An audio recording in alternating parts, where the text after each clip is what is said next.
Hello, and welcome to the official start of the Fabled Weekend, 1 hour earlier than anticipated. This is Fox Talks, the only show on the Fable 42 network devoted to all the other shows on the Fable 42 network, where we build community through friendship, gaming, and chaos. I am your host, Vernon Fox. With me, as always, is Cody. Say hello, Cody. Howdy, howdy. And of course, I'd be remiss if I didn't mention the man that runs the show, the whole show, incredible friend and mentor, Chris Solo. It's working. It's working. Oh, okay, all right, good. All right. Hello. You almost said it with a straight face, too. I did. If you're new to the show, welcome. This is a show where we take a factual look back on this week's campaigns and put a Fox twist on all the choices that were made. We then sit down with our special guest tonight is Linsay Rousseau and Chris Sizemore. So looking ahead to tonight, we have Vault 42, where we take a look at one particular way to make farming suck that much more. And then on Legends of Shawgal, our group gets a hand along their journey to the Black Glacier. And lastly, on Realms of Ukador, we speed along in a Honka truck towards the brink of war.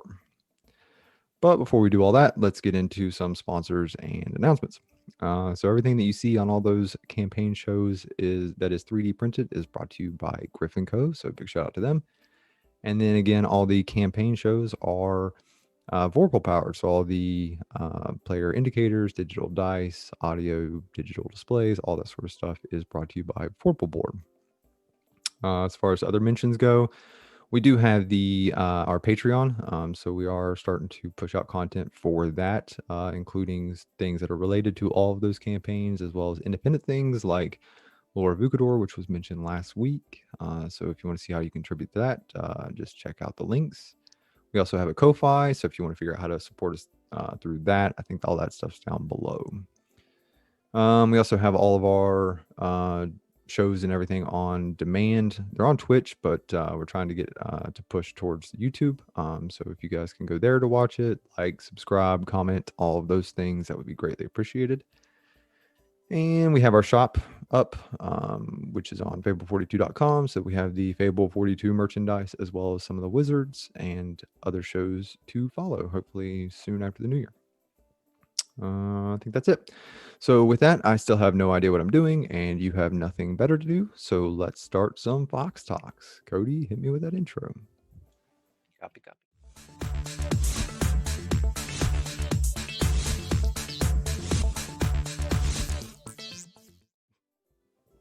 Like it never gets any faster. Okay, so this is our last show. This is Fox Talks' last show before going dark next week. So I'm going to go ahead and take this opportunity to wish the entire Fableverse Merry Christmas, Happy Hanukkah, Happy Kwanzaa, or just a simply safe and helpful holiday season. And I think after this, of course, we have something big coming up later tonight, something to really bring in that holiday spirit. And by spirit, I mean blood, sex, and violence. We're talking about the Fabled After Dark special. We have the Vampire the Masquerade, which is at 8 p.m. Pacific, right here on the Twitch channel. So stay tuned for that. Can't wait for that. And then next week, or no, we have our last technical official show, I guess, would be tomorrow. We have Vault 42 airing at its normal time slot tomorrow. So that will sort of be the last show before the network itself goes dark. And then coming up sort of on the horizon stuff, we are recording some Wizard stuff that will air later. We have our last Wizards show before the graduations. That's on January 1st. We also have, like I said, the Lore of Ukador, which is coming out here pretty soon, hopefully. And just a slew of content that we're going to really ramp up after the new year, of course. So stay tuned for all of that. I think that's it. So let's get into the show. Tonight we have a Legends of Shawgal gnome party. So we have Linsay Rousseau, who plays Tumata, or just Mata, the gnome rogue, and Chris Sizemore, who plays Frizz, the gnome artificer. So as we all know, the Fable 42 campaigns are all about the choices that were made. So let's start the running recap and see how they did. All right, let me get adjusted here. So first up is going to be Vault 42. and we are on episode 5 called Tanya. So we open with the group entering the barn that they had just cleared out from the rad roaches the episode before, where they were going to be sleeping. It's not quite what was promised and was more like a rent by the hour motel with a bunch of rusted farm equipment, so very niche. Ash takes first watch with, of course, her best friend Tipper. Best friends like oil and water, or in this case, like a fork and an outlet. They speak for a bit, and Tipper brings up her quest, which Ash remembers about as well as someone who watches this show for the recaps. She looks at an old photo of Tipper's and recognizes something in the background. Not her missing empathy, but rather the logo of some sort. Ash then inquires about Tipper's lost memory, and I can't help but feel that Ash sympathizes because, as we are learning, that Protectron really fucked her up. She then she then shares a bit about her past, and we learn about Pinhead and Lefty. Did I hear? I don't know if I heard that right. I don't know. That's what I heard. It turns out they're not other members of Destiny's Child. They were just old friends of Ash's. This conversation, while not really helping either in their quest, does kind of bring the two together a little bit, like a little bit. Like we removed one brick out of Ash's mile-high wall. For instance, at the end of that talk, Tipper proposes becoming a family. But like my mother, Ash rejected the notion outright. So we'll see how that plays out. Clay takes second watch. Tipper, not yet shutting down, once again strikes up a conversation, having not really spoken to him at any length previously. The conversation is awkward and covers topics like roaches and synths. She's about as good a conversationalist as I was with the opposite sex in high school, or I guess on Wizards for that matter. But it quickly turns to secrets as Tipper is eager to share hers with Clay. She simply asks him to keep a secret and then peels back her skin. Like, holy shit. let the first secret be something small, like you tried to rob the first shopkeep you saw before heading straight into avulsions. And if you don't know what that is, I highly recommend not Googling it. Following that exchange, Clay waits until everyone is asleep or shut down before speaking into his dear diary. And I'm sure Petra was having one of those active dreams like the kind your dog has where they run in place. The next morning, they all awake, flick off some random roach legs, and prepare for their shitty day of farming that lay ahead of them. They walk towards the house and realize the turrets are still active, which is weird because old people usually awake with the sun. So either Hannah is the anomaly, or much more likely, given her age, she may finally experience the sweet release of death. Petra uses this time to search the barn, finding a bunch of useless scraps, but I'm not talking about Tipper. But more interestingly, she also finds a holotape. Petra and Clay go to listen to the tape while Marcus wanders the field aimlessly, wondering if he can harvest crops with a gun, which will probably still be more effective than Ash's techniques. The tape contains the voice of some seriously country-ass old lady, like a real Texan. Like, she probably had a 10-gallon hat on while she recorded it. Turns out that the message is from Clay's Yu-Gi-Oh partner, his mother. And the tape ends with what we think is Tanya being attacked. But it's hard to say. It is Texas. It may have just been some crap barbecue that she'd eaten. Clay's enraged. So naturally he goes to try and beat up a tractor. Seems like he's learned a thing or two from the ash hole. He just doesn't understand why his mom abandoned him. Welcome to the club, my friend. First is tractor fights. Next thing you know, it's a stint in a long-term care facility so you can find adequate coping mechanisms. Petra tries to comfort him, but, unsure of what to say. It's a tough spot to be in, really. Hey, your mom left. She probably didn't hate you. Good luck. It's here that we learn that Clay's father is looking for them, which sounded a bit more ominous than probably he intended, like how Gargamel was just looking for the Smurfs. Anyways, while this is happening, Ash grows impatient, waiting for Hannah. So she takes the subtle approach of waking her up by blaring her Pit-Boy radio, turning the barn into a college frat party. Kappa Alpha, go fuck yourself. The turrets eventually power down as Hannah finishes up her morning bowel movement, I guess. I don't know. Hannah brings them food, hopefully after she washes her hands, and then Petra asks for coffee or tea for Clay. But let's be honest, he really needs something probably a bit more fermented. She gives her carrot tea, which I don't think is a thing. And if it is a thing, it probably shouldn't be a thing. I mean, I don't know. Can you make tea out of like anything if you try hard enough? Like, could I make an extra strength Tylenol tea? Because that sounds pretty dope. Anyway, it's at this time that Tipper tries to scheme her way into the house, but once again, Hannah blocks that attempt. I'm really starting to feel like Hannah's that old lady that we'll see on 60 Minutes after the FBI raids her home to find the pile of 20 missing dead bodies piled up in her foyer. Just get that feeling. But before heading out into the fields, Hannah gives the group a crash course on farming. This includes telling Ash to be gentle, which is probably like telling Solo he can't do something. You're going to get a little chuckle and you're going to end up disappointed. So, with breakfast over, there's really no more excuses for these millennial Karens. It's time for some farm work. Petra, in particular, is dreading the act because while she loves getting dirty, this isn't exactly her cup of carrot tea. Marcus, knowing Ash's limited mental capacity, gives her the task of carrots, which is smart. It's hard to screw up. Like when your kid wants to help cook, so you put him on the vital task of watching the timer. Clay then removes all of his clothes minus his pants, which ironically prevents his hot flashes but creates them for Petra. But he'll quickly regret dumping that AC as there is a rumble from under the ground. But it's probably okay. It's Texas. They may have just struck oil, or at the very least only disturbed the resting place of all of Hannah's former lovers. Oh, never mind. It's actually a group of mole rats. Less fun than the revenge of a lover scorned, but at least these hairless cats make farming more enjoyable. Clay springs into action, flexing his glistening pecs and killing one of them instantly. Turns out all that LARPing is finally paying off, though I did think the Kamehameha was a bit much. After some quick attacks by the group, one of the mole rats burrows into the melons. I'm assuming they asked for consent.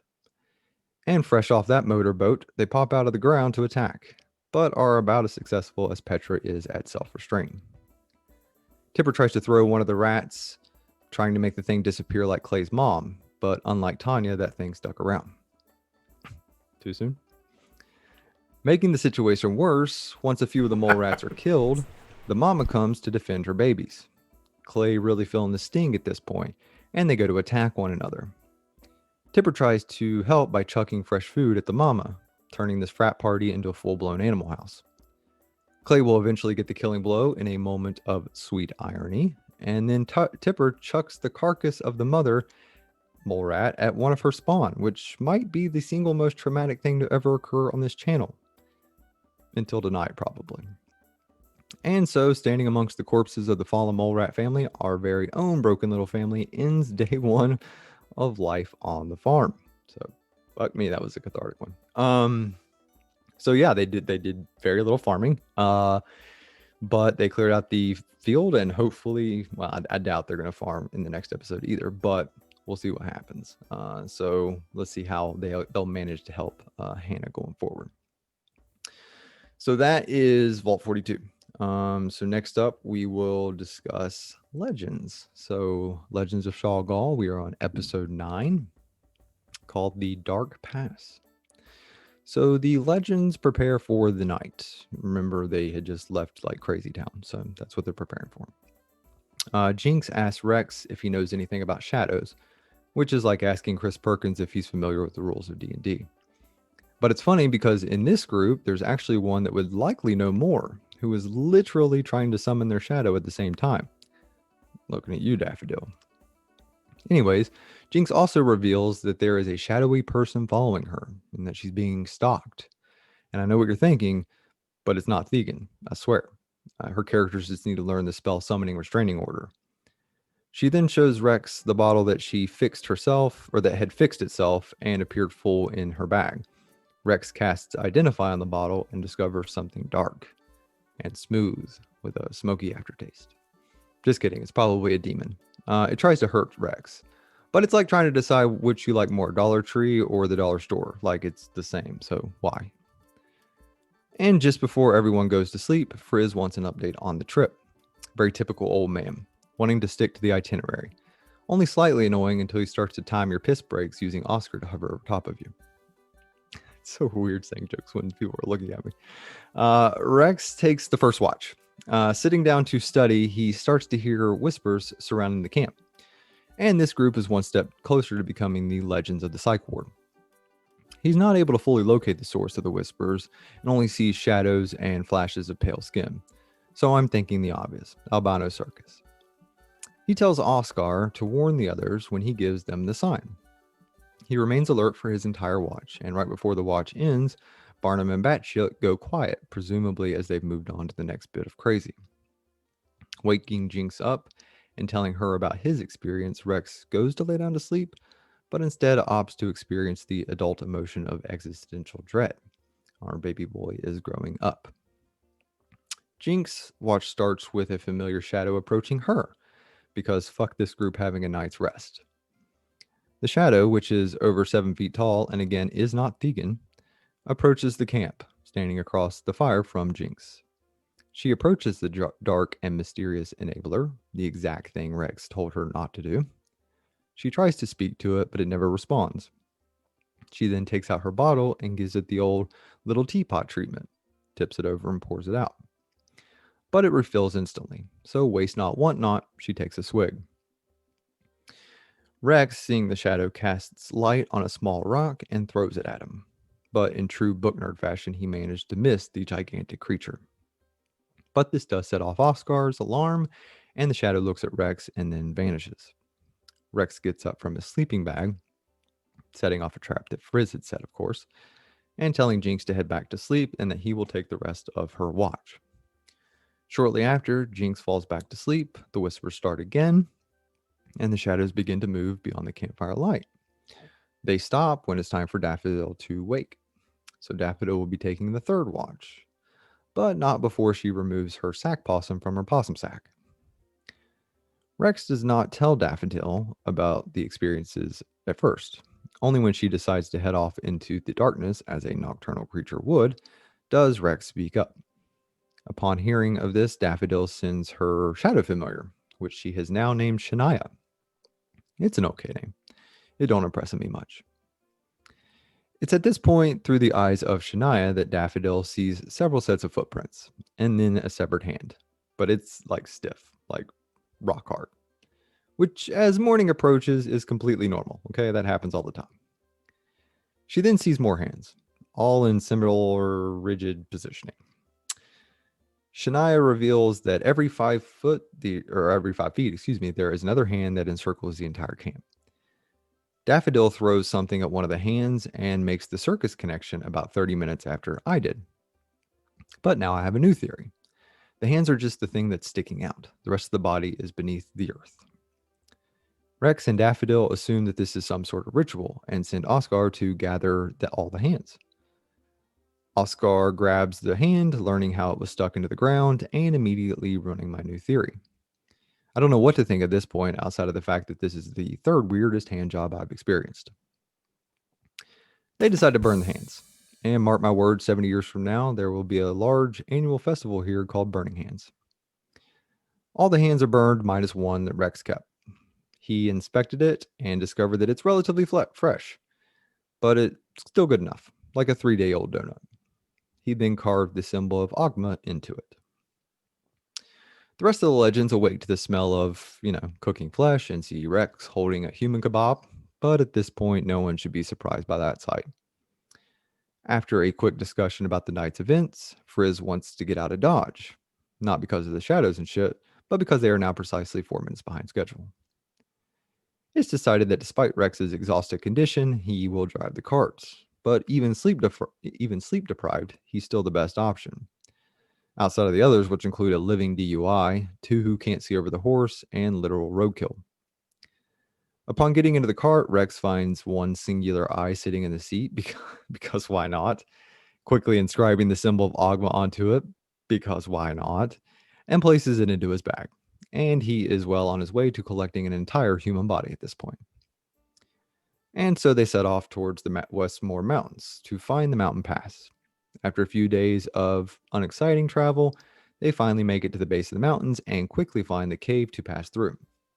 Frizz recalls that he had family that helped carve out this cave and that they had planned to run the train through here but had abandoned it for some unknown reasons.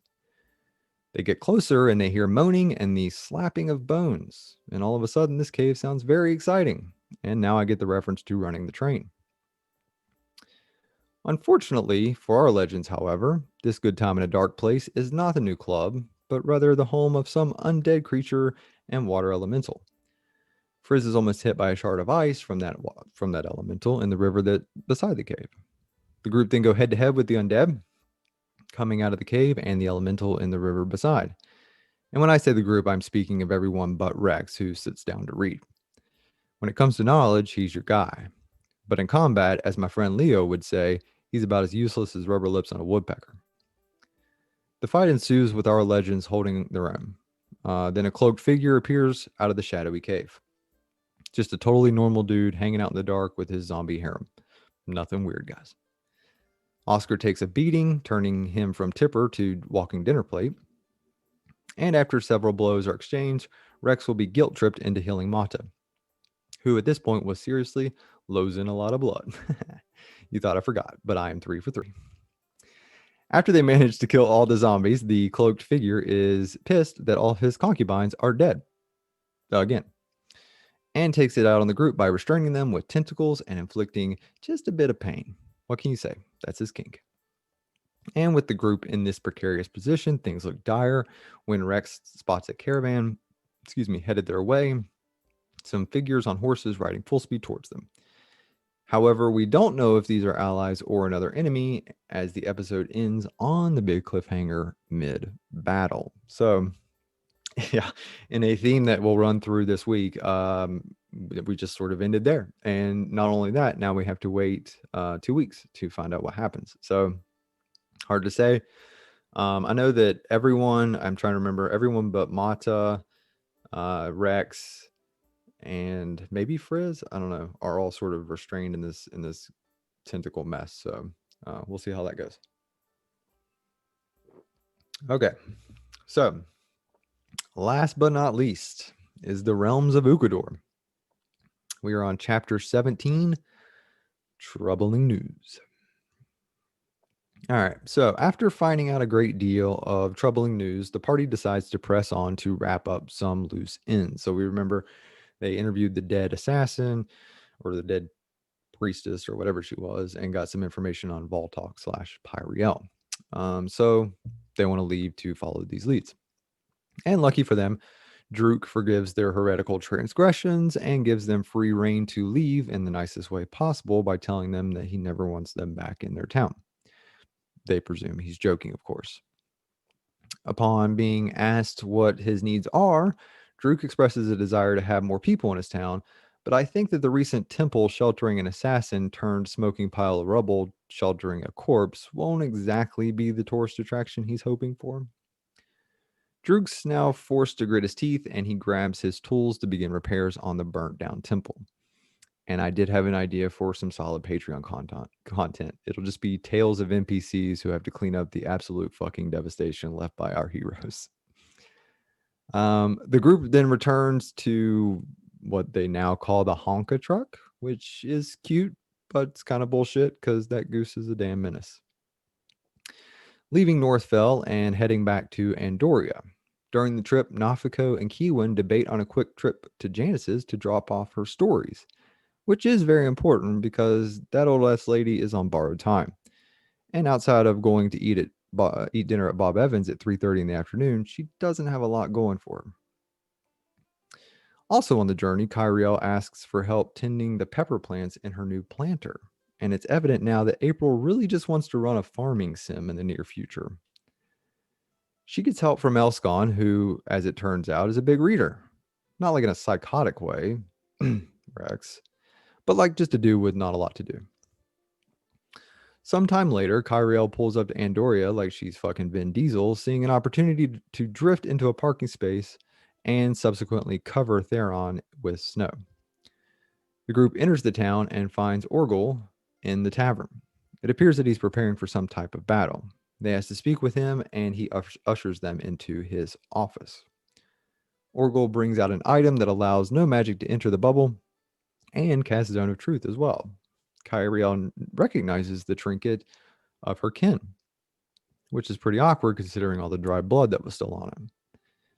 Orgel explains that Vritka is now in the Frigid Expanse and has taken over Cressmal and Drasis. There's a lot of words in this. His army is occupied at the moment, but will soon move north. Unsure of his intention, he looks to Eclipse for answers. Vritka is dangerous, but Eclipse is like really interested. Like when you're only attracted to those dumpster fires of human beings, like they'll ruin you, but you just can't help yourself. Reluctantly, Eclipse explains a bit about his past. We learn that Eclipse used to work for Vritka and did not complete a task involving tabaxi trafficking, which is quite honorable. I mean, I quit a job once because they asked me to clean a urinal, so I can understand the struggle. We also learn that upon leaving Vritka's encampment, Eclipse saw Vritka's true form, which was that of Argu. This is the very same Argu the Conqueror who was the battle master for a large orc army in the Dead Sands. Apparently, everyone in this game is leading a double life. Like, I can't wait to hear about how Carrick had to pay for his way through college, if you know what I'm saying. Anyways, Orgel smiles and knows he can truly trust Eclipse at this point. Eclipse, on the other hand, gets a case of the mopesies and turns into a sourpuss as he feels that he has just sentenced his party to death, to which I'm sure Solo felt that his thunder had been stolen. Orgel tells the party that he gathered his own army to meet Argu in the south. But I'm sure you don't need me to tell you that a band of village people ruined by a rhyme going against this described army is like Stephen Hawking entering a kindergarten science fair. Orgel tells the party that if they are able to focus on Pyriel, with whom they now also know known as Voltok, he can keep Argu at bay, which sounds badass, but I'm going to go ahead and say that this is the last time that we'll see that guy alive. They agree and leave the tavern, but not before he gives them communication devices that fit snugly and invisibly behind the ear. So like an iPhone compared to the Legends of Shoggoth rotary phones. And on their way out, Orgel stops Carrick to tell him that he knew his father, which is more than Carrick can say. And as they leave, Eclipse will ask for Kiwin's blessing to use her name, which is a bit of a gray area at this point, considering she doesn't really have a name. And then combine that with Nafiko having like 30 of them, and the whole tradition gets a little convoluted. Anyways, the group then heads over to the blacksmiths on their way out to speak with Osca, the fiery dwarven smith. They explain that Hector sent them there to share his true feelings and also find out about the Rosarium that he is owed.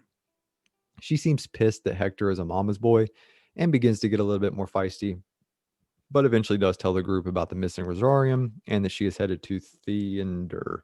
He literally phonetically spelled this out for me and I still can't do it. Theinder. Sure.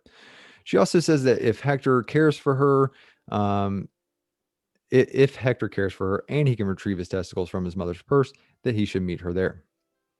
Okay, I made up one of those requirements. Kiwin confronts Roland about his recent behaviors, particularly his disinterest in going to see Janice, which I completely understand. Old people freak me out too. Either way, he dodges her reproach gracefully. Meanwhile, Nafiko, as Light, connects more with her brother Eclipse as the group prepares to leave the town and head back to Trevak. On their way out, Kyriel notices a familiar figure. It's Tutan. I don't know. I heard it 100 times. I still can't pronounce it. It's her close friend's uncle. The two embrace and exchange details, and he tells Kai about the tower and how he's planning to stick around and help the people. I'm sure he'll be like the premier human leather trader at some point. It'll just be called like the Second Skin Emporium. They both talk about their niece Samanji and how she is part of the some sort of resistance in Hylak. Teuton. Okay, thanks, April. They bid farewell, and the group leaves Andoria. The group arrives in Trevak, and Kiwin and Nafiko immediately head in to see Janice. As they arrive, they knock on the door, but there's no response. They knock a few more times with the same result. Kiwin then casts sending to Janice. Again, no response. And this is why you don't leave your grandparents without Lifeline or some sort of caretaker or an undertaker or something.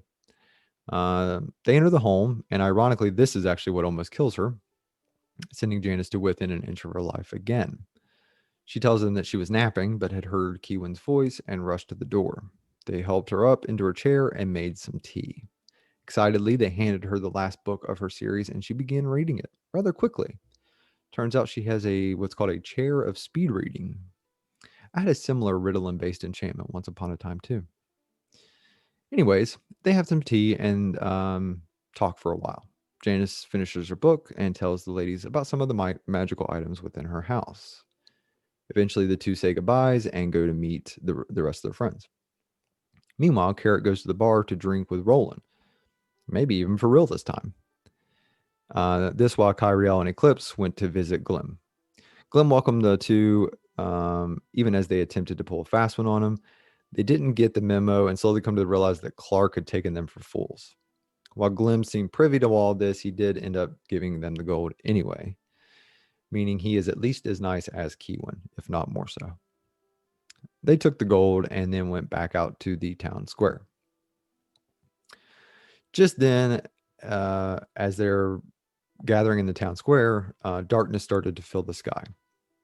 The group met up and stood along with the townsfolk looking up into the sky. There was a massive explosion as the mountain sent stone and snow everywhere. Darkness continued to move closer and closer to town, revealing a monstrous form of a dragon. But not like a normal dragon, like this is a Rosarium dragon. And it may sound familiar to some. It's the same dragon that they saw in the Artificer's Tower, just a couple days ago, that they completely neglected to investigate, mind you. So that's on them. And as it swooped down towards the town, sending out a large beam of radiant energy, pouring out and destroying part of the town. Flying back up and turning around for another pass as the group stood in fear and waited. And like I said, that is the theme. So we end on that big cliffhanger. So to see if the good buddies become Rosari Charcoal, tune in when they pick up after their break. And I think without looking at the calendar, that would be the 30th of December. Would be the Wednesday after that. So check in then. Okay, so I think that is it as far as the recaps. You guys are all caught up on the campaigns, and we are, let's see here, we're 35. Yeah, that sounds like a good time. We will go ahead and take a few minute break here. Let me get something to drink, and we'll meet back with our guests. So go ahead and enter raffle to be entered in the mid-show giveaway, and we will see you in a minute.